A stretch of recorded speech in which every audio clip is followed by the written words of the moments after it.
Two things really. So we kind of feel passionately that digital is critical to inclusion on a number of levels. So, number one, it stops people feeling isolated, and number two, it helps people economically because they can get good bargains on the internet, and three, it's a wealth of knowledge. So we as an employer who spend a lot of money on digital want to make sure that the internet reaches out to everyone. So we've been talking about the kind of things that may block people using the internet. So they may be things like fear of technology, or they may be fear of internet security issues, for instance.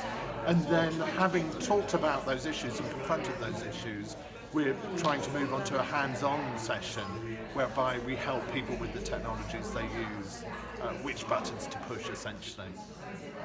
Any changes over the years, or do the same issues come up?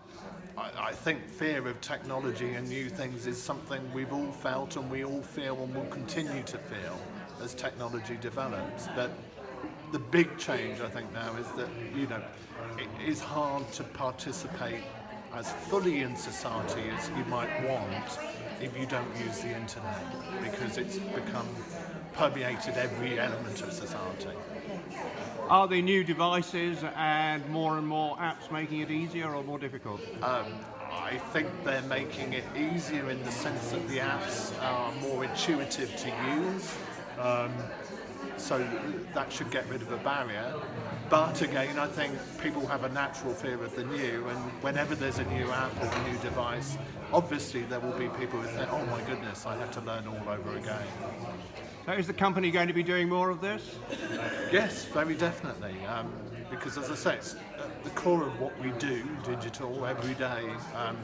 We work on behalf of our clients on digital advertising campaigns, and we feel as a Camden employer that we want to put things back into the Camden community, very simply, and we're part of Camden.